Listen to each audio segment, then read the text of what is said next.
सनातन धर्म ग्रंथों के अनुसार ईश्वर ब्रह्मांड को त्रिमूर्ति ब्रह्मा, विष्णु और महेश के रूप में संचालित करते हैं। ब्रह्मांड के 14 लोकों में एक पृथ्वी है, जिसे मृत्यु लोक भी कहा जाता है। पृथ्वी जल, थल, वायु, आकाश और अग्नि आदि पंच तत्वों से बनी है। यही हमारी सृष्टि है। साइंस में भी सृष्टि का तात्पर्य नेचर से है। भगवत गीता में लिखा है, महाभारत में अर्जुन को ज्ञान देते हुए श्री कृष्ण ने कहा, मैं ही ईश्वर हूँ। मैं ब्रह्मांडीय व्यवस्था को बहाल करने के लिए अवतार लेता हूँ।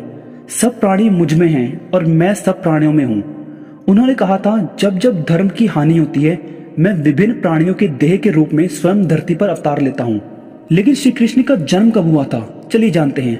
इस वीडियो में हम आपको संक्षेप में श्री कृष्ण की कुछ ही बातों का जिक्र करेंगे और ये भी बताएंगे कि श्री कृष्ण का विवाह राधा रानी से कैसे हुआ था। तो वीडियो को आखिर तक जरूर देखें और अगर वीडियो अच्छी लगे तो एक लाइक करके कमेंट में जय श्री कृष्ण लिखें और चैनल को अभी सब्सक्राइब करें। श्री कृष्ण वसुदेव और देवकी के 8वीं संतान थे। देवकी कंस की बहन थी।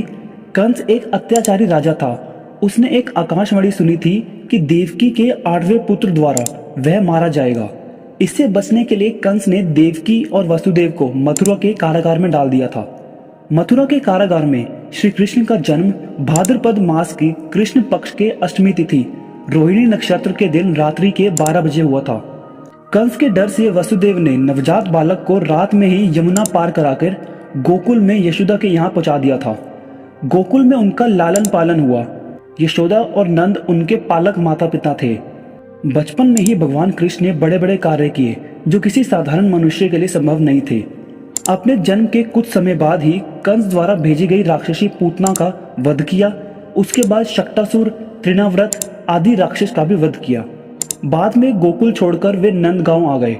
वहां पर भी उन्होंने कई लीलाएं रची, जिसमें गोचारण लीला, गोवर्धन लीला, रास लीला आदि मुख्य है। इसके बाद मथुरा में मामा कंस का वध किया। सौराष्ट्र में द्वारका नगरी की स्थापना की और वहां अपना राज्य बसाया। पांडवों की मदद की और विभिन्न संकटों से उनकी रक्षा करी। महाभारत के युद्ध में उन्होंने अर्जुन के सारथी की भूमिका निभाई और रण क्षेत्र में ही उन्हें उपदेश दिया। 125 वर्षों की जीवन काल के बाद उन्होंने अपनी लीला समाप्त करी। उनके अवतार समाप्ति के तुरंत बाद राजा परीक्षित का राज्य कालखंड आता है। राजा परीक्षित जो अभिमन्यु और उत्तरा के पुत्र तथा अर्जुन के पौत्र थे। माना जाता है कि उस समय से ही कलयुग का आरंभ हुआ। द्वापर युग में भगवान विष्णु ने श्री कृष्ण के रूप में धरती पर अवतार लिया था। कृष्ण और राधा के प्रेम कहानी को कौन नहीं जानता। कृष्ण के बिना राधा अधूरी है तो राधा बिना कृष्ण। कृष्ण को राधा से अलग नहीं किया जा सकता। जहाँ कृष्ण का नाम आता है वहाँ राधा को भी याद किया जाता है।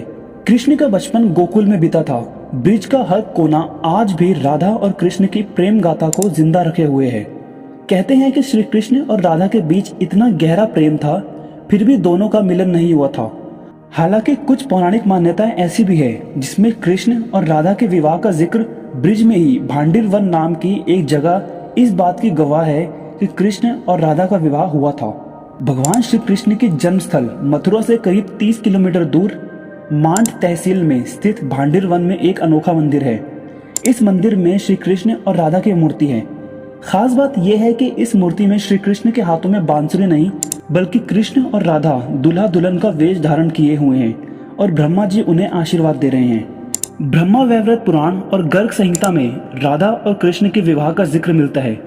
इसके मुताबिक खुद जगत गुरु ब्रह्मा ने राधा और कृष्ण की शादी कराई थी।